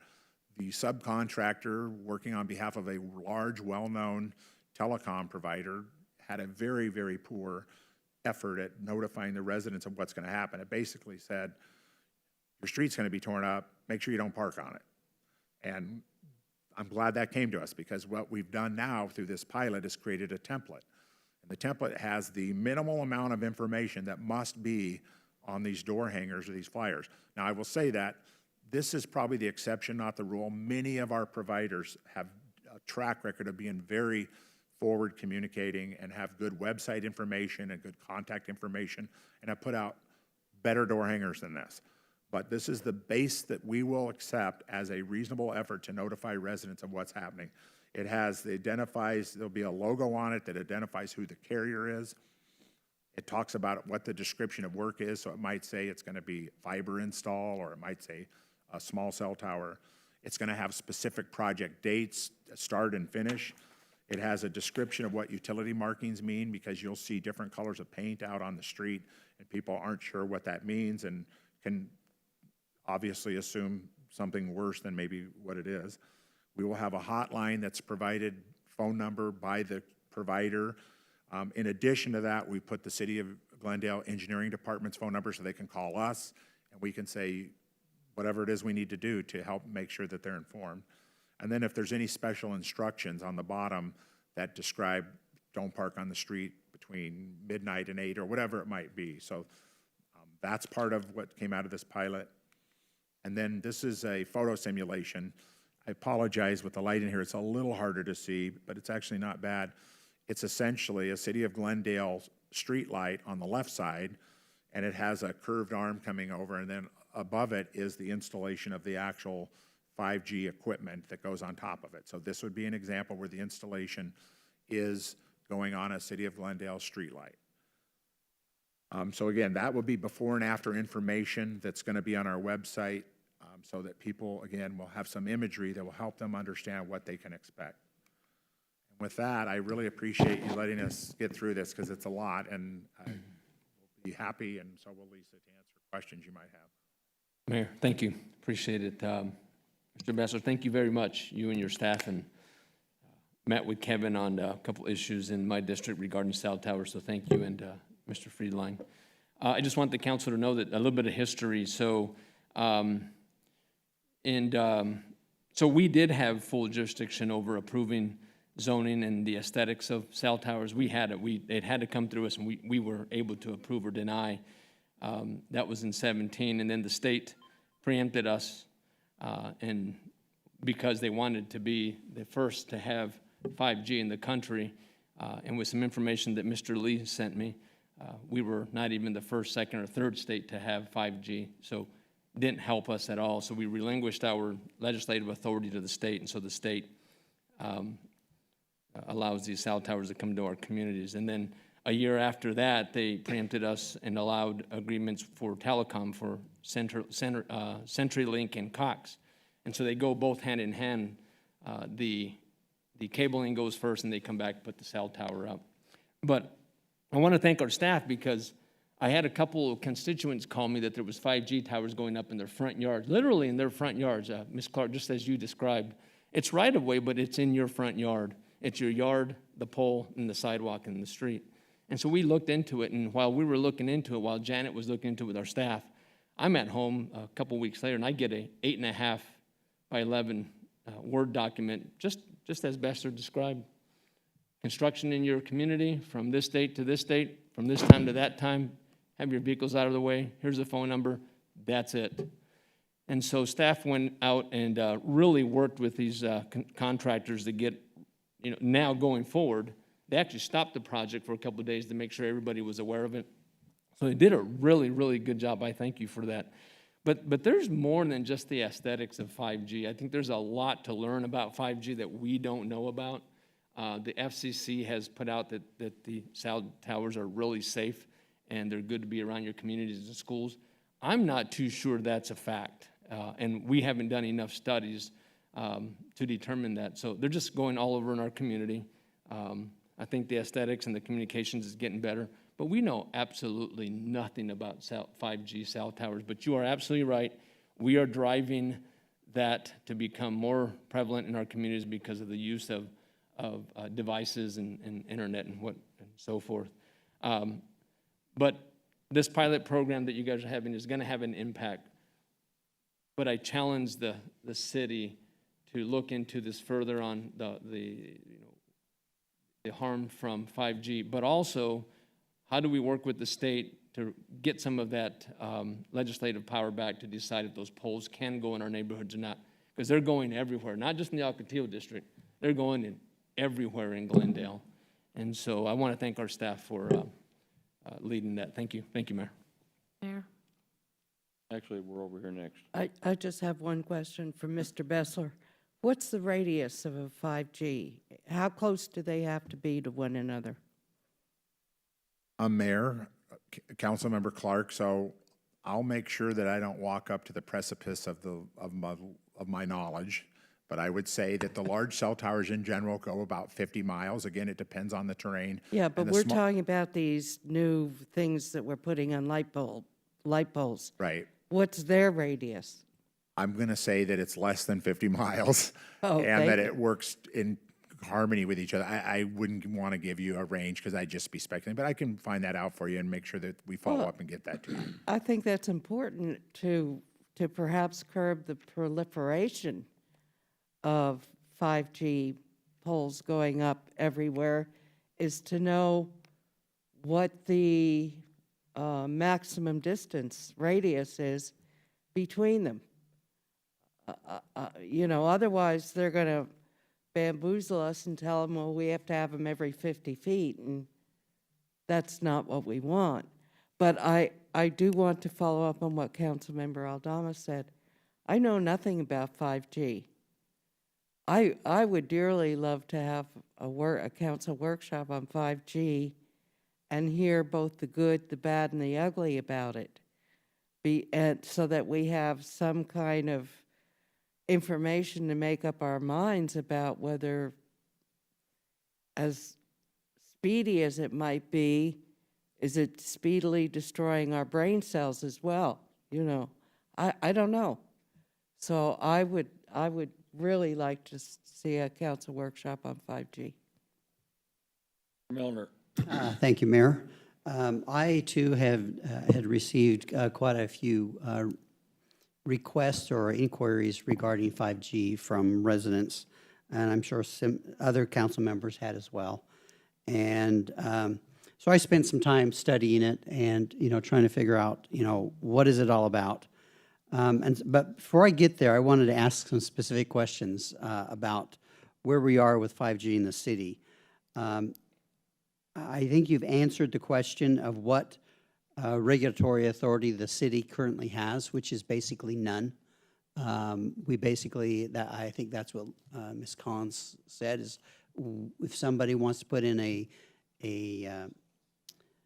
5G tower, they can put it on our light pole if we give them permission. If we don't give them permission, they can just go and plant that pole themselves. And so that's of concern to me. I think it needs to be a legislative item for us in the future for us to have the state look at that again and see if that's in the best interest of the state to continue to have that policy where we have no regulatory authority. I do know, and it was alluded to here several times, that the FCC controls basically this communication. And so we don't have a lot of authority even in the state. But there is some that we have lost recently, and I would like to see us possibly look at getting that back. And these questions you probably don't have answers to, but I would like to see answers to them provided. First, let's talk about the distribution. I had some complaints from residents that 5G towers went up and they didn't know about it. And so I want to know kind of what the distribution list is. Is it just using the 300-foot rule that we normally do with zoning requests, or is it less or more than that? Mayor, Vice Mayor, I want to say it's 500 feet, but I'm going to look over for a nod. Yeah, Mark's nodding. It's a 500-foot radius that we use. And if it's not a hard and fast. If we're going in and on a street and we're doing something, it's usually got a fiber component as well. So there's an alignment. So we would err towards making sure there's more notification rather than less. Okay, thank you. Mayor, if I may, I have several more questions.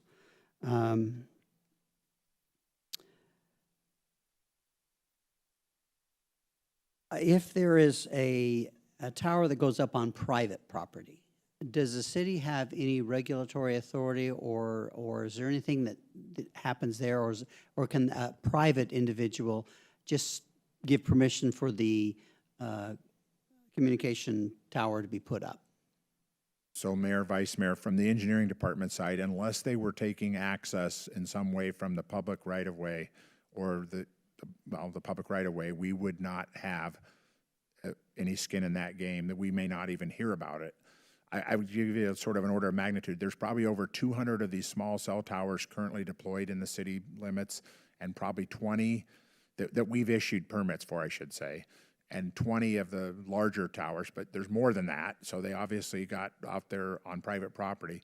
But that then turns over into Miss Collins' area, which is zoning. It could be affected through zoning. That's correct. Okay, thank you. Mayor, if I may continue.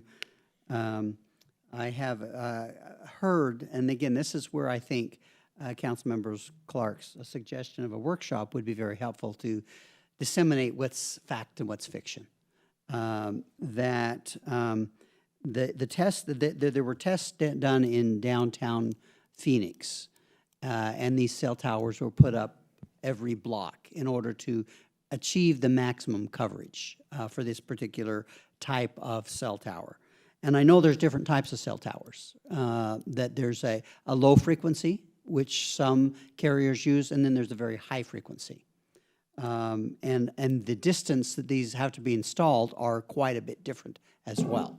And so basically my question is, can we get some information on what the plans are for the various carriers within our city, what their plans are to install either the high-frequency cell towers, small cell towers, or the low-frequency small cell towers, and how many they anticipate in order to get full coverage that they anticipate for the city that they would need. Mayor, Vice Mayor, we can do our best to try to get that type of information. I would tell you that these utilities are pretty proprietary about their information. That doesn't mean that we can't get any information. I think that we have, as an example I use, that sometimes they'll pull permits 6 months in advance. So we can have a sense of the area that they may be working in or have identified they want to expand into. So I would say that we just need to go back and look at that and see what information could we provide you, and just understand that we're only going to be able to provide you what we're told because you're talking about a private entity's business model. I understand that. Mayor, if I may, to follow up on that question. So what I'd like you to do then, if you can't get that information, is to provide us the information that Councilmember Clark alluded to, which is how far will a low-frequency cell tower transmit, and how far apart they need to be versus the high-frequency cell tower, how far they need to be apart from each other to have effectual coverage. We'll do our best to find all of that information and put it in some sensible, meaningful way. Okay, and my last question, again, I did quite a bit of study on, I reached out to some folks that I knew were involved with this. They provided some literature. And so this question has to do with the safety, the health safety of 5G.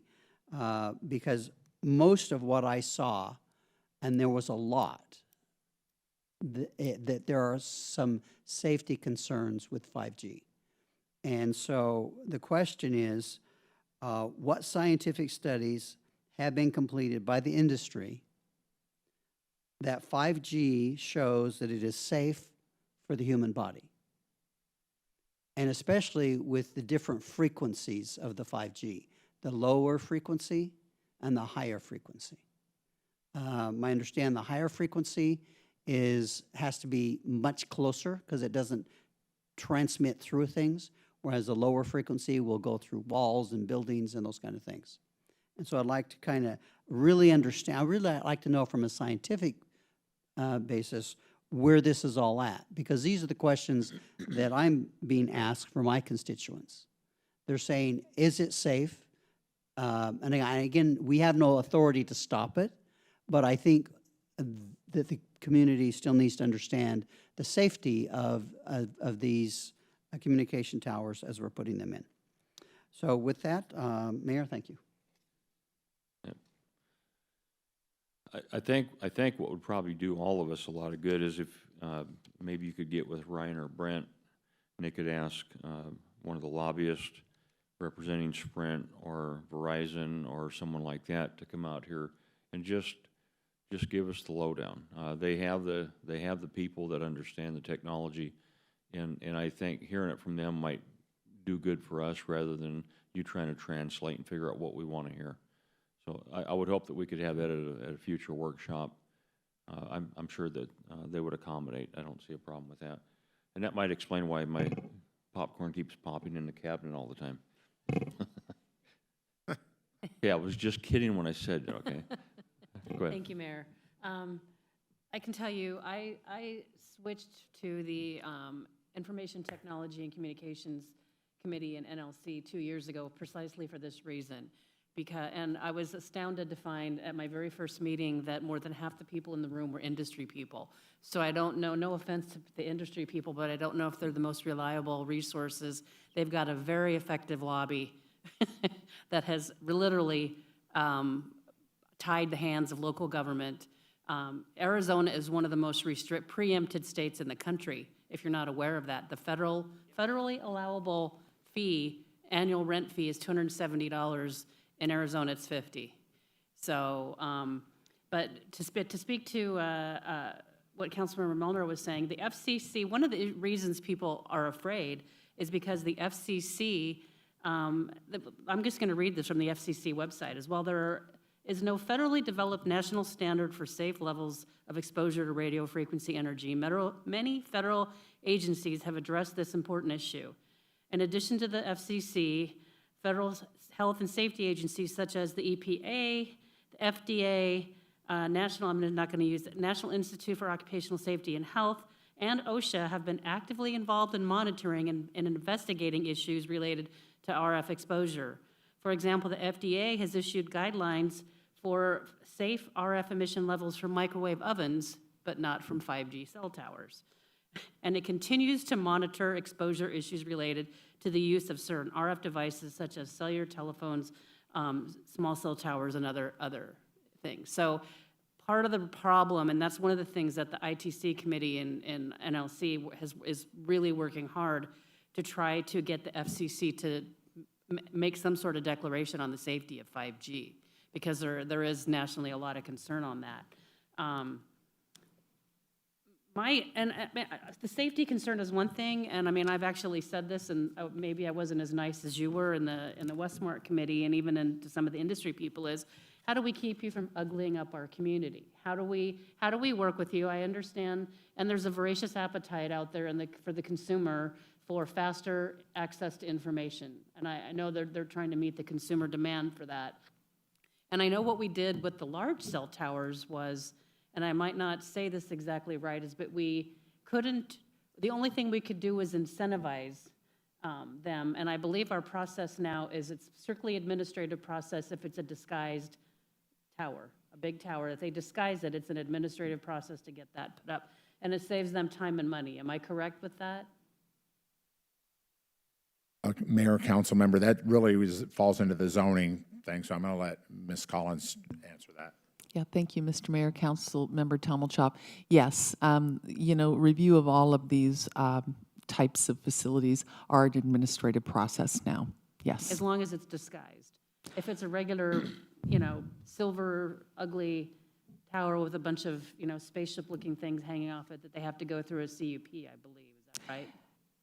At one point they did, they no longer have to. They don't even have to do due that. to the change in state law. So my point is, I would really rather waive the $50 fee if we could get them to make these things. I mean, the picture, and I know whose house this is. I won't say whose house this is, but I know whose house this is.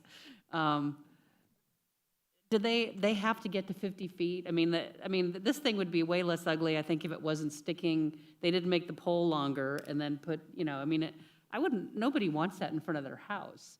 So is there anything we can do? I know in a recent Westmark meeting, I did ask a wireless representative, and they said, oh, no, we're doing like art. We're making them aesthetically pleasing, and then we verified. We went back and Ryan helped actually facilitate this conversation, and that really wasn't exactly the case. So, is there anything we can do? Would they be willing to, if we waived the $50 or something like that? I'd rather not have the $50 and not have something so ugly in front of people's homes. So, Because we do have a little authority here, we can say, no, you're gonna have to put your own, then I guess they can put it up as an ugly a thing as they want, but it costs them more to do that than to mount on top of our poles. So that's why I'm wondering is if there's some way where, their cost is much lower to do this $50 a year lease to put this thing on top, but can they make it not so ugly? Mayor, Councilmember Tomlichoff, I think the comments that we've heard today really get at the core of how we're going to get to the place you're describing, and that is working together. I mean, as staff, you heard me say, the first thing that we get told by these various providers is, why is it so much harder in Glendale, or why is it so much harder in Surprise, or wherever? That's usually the first thing, the first volley over the bow of the ship. Continuing to work on these committees that you're at, continuing to work with our legislative staff, I think that's going to get a cohesiveness with the Valley cities in particular, to where we're all speaking the same language and we're all sort of speaking to the same in place. That coupled with, as I said, I think these providers, in fairness, have understood that the consumer is demanding a lighter footprint, and how they get there takes some time. But, I mean, we're seeing another evolution of these poles where the ground equipment, the cabinets that would usually be separate, are now being designed to be part and engineered within the pole itself. So I know there's a desire to sort of get there, but I think it's a combination of taking back some of that voice that you were describing through legislative authority and doing it in a way where we're doing it cohesively regionally, because this is a regional, I mean, it's bigger than a regional issue, but we're dealing with it on a regional basis. And so that's how we're going to be measured. I think it's all of those things. Thank you. And that, my point is that usually what matters most in commerce is cost.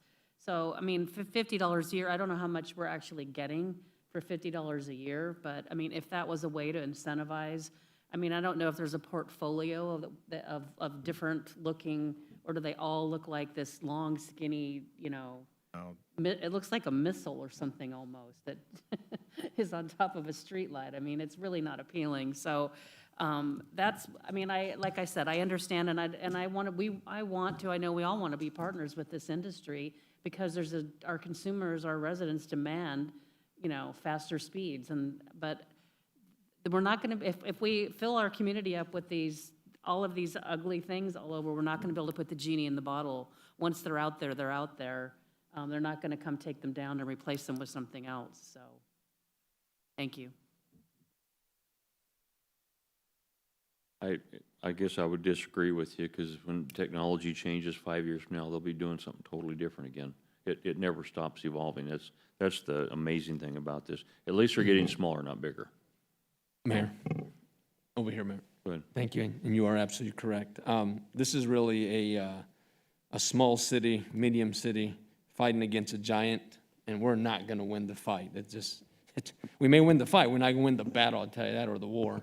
But all I'm asking is, and I heard from some of the council members, let's just not get out of their way and let them run amok in our community. So what we're doing now is a good start. But as long as I'm serving here, I'm not just going to get out of the way and let them do what they do. So whatever we can do, and there's some great ideas, let's do it.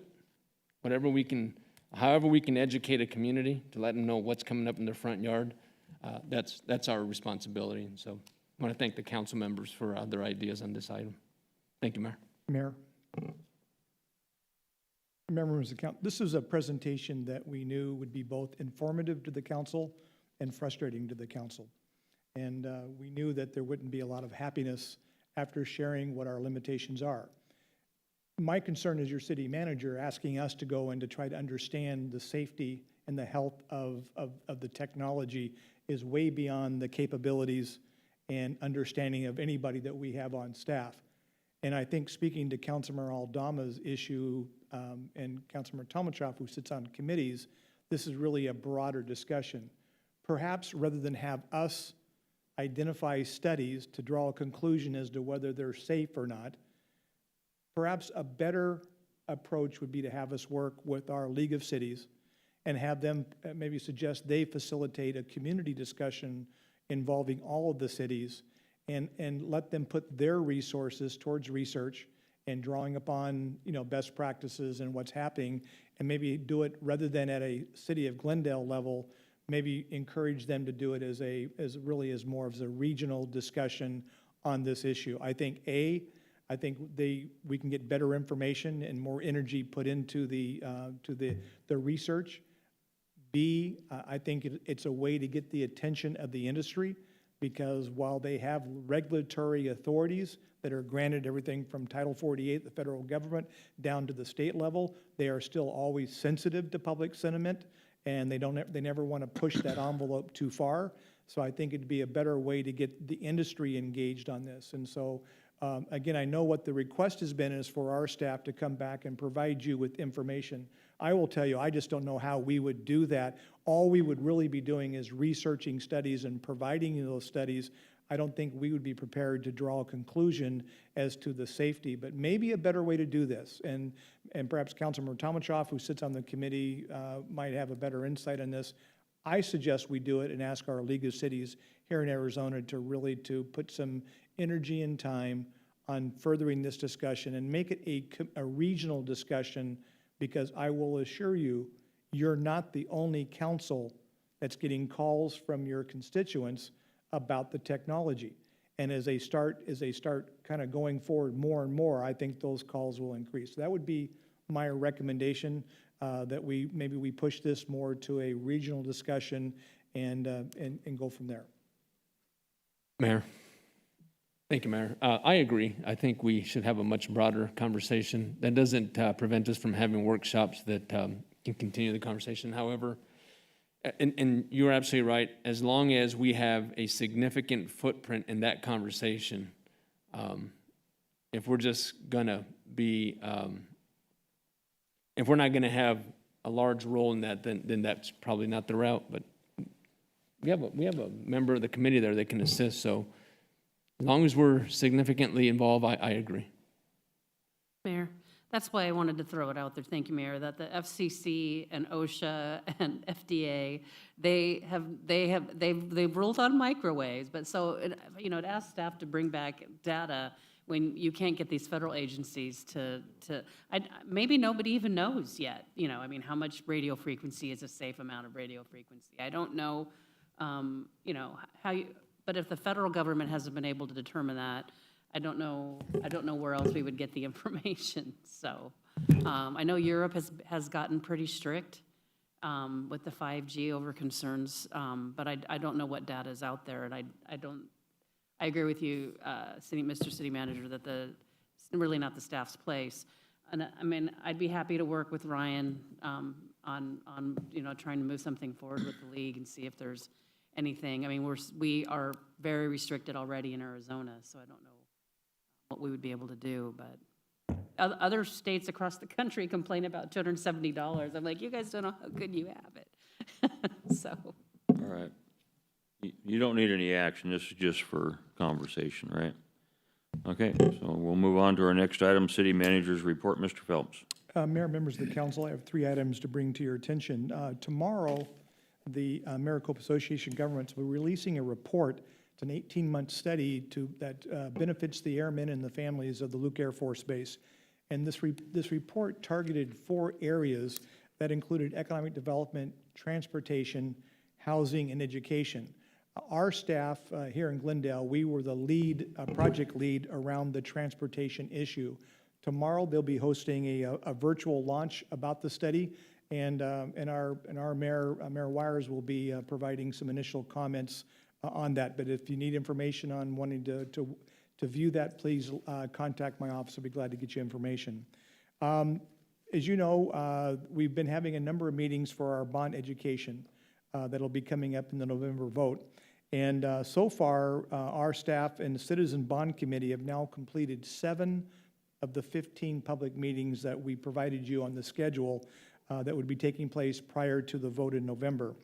Kind of consistent with things we're dealing with in terms of public turning out to events, not just during the pandemic, but it's a challenge to get them out even under optimal conditions.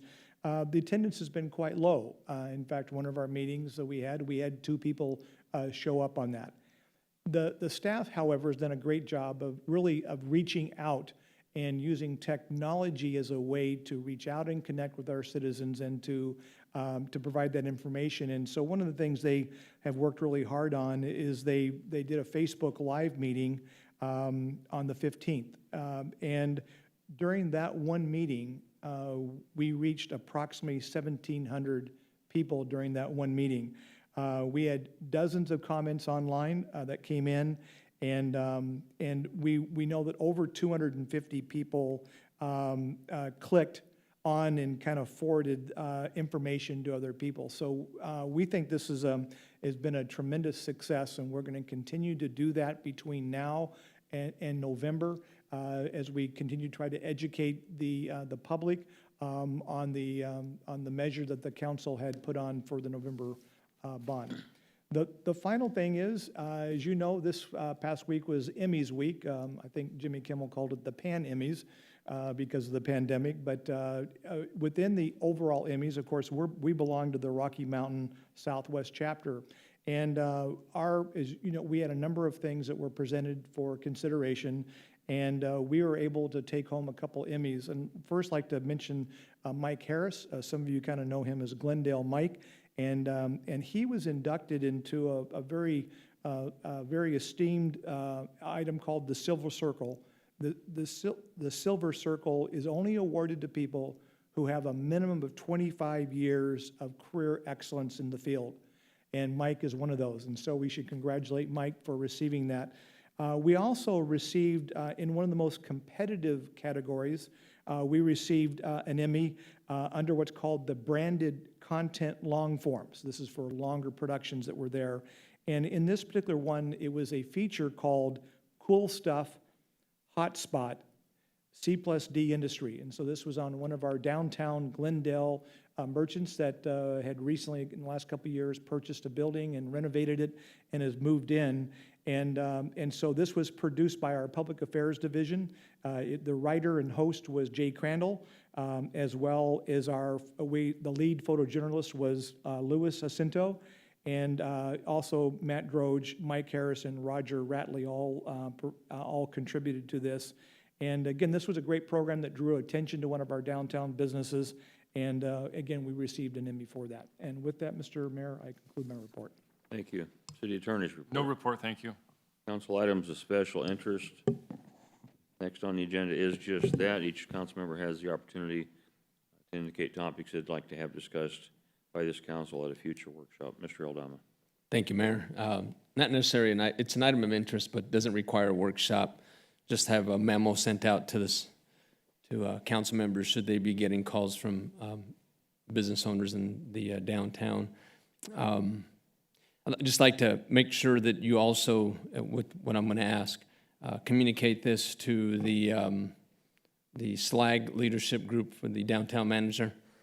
So we've been getting a lot of calls, and I know somewhat the plan from staff, but with regard to the many dead trees and plants and bushes around downtown and some of our alleyways, folks want to know why we're cutting trees down and leaving 6-foot stumps up and putting the holiday lights on those. And why are we putting holiday lights on dead trees? And then finally, just what is our replant strategy and plan citywide, but also downtown? But I know that some of my business constituents want to reach out to the council members, and they should be prepared to be able to answer that. And so if you'll get us a report and a memo, not necessarily a workshop. Thank you, Mayor. Councilmember Clark. Nothing, Mayor. Thank you. Councilmember Hugh. Yes, I have something, Mayor. I would like to request that the city manager explore how the city can add a second dynamically staffed medical response unit to our fire department. The rapid response unit would be assigned to our most active fire stations. Over the past several months, I've heard a second MRU would help maintain the city's excellent response times and improve the services we provide to our citizens as we continue to grow. Because we have already passed our 2021 budget, I would want the city manager's proposal to stay within the existing approved public safety budgets. I think it'd be great if we could have the second MRU operational no later than the start of the fourth quarter of our current budget. As time is important, I'm requesting the city manager provide his recommendation as soon as possible. Thanks, Mayor. Thank you. Councilmember Tomachoff? Your microphone's not on. I turn my microphone on.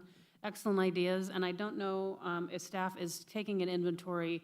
We've got dead trees all over the city. This hot summer has really stressed a lot of our trees, and they're everywhere, so it might be more time, better use of time to do it citywide, so, but I do have an item of interest of my own. I would like to have a discussion about the council adopting a financial policy around, if we're fortunate enough to get these bonds passed in the next election, that we want to stay within our existing debt ceiling, that our intention that we draft a financial policy that states that we are going to be fiscally responsible, and as we pay off debt, we're going to go back out, we're not going to bond for all these bonds all at once. So to bring that back to a workshop. Anything else?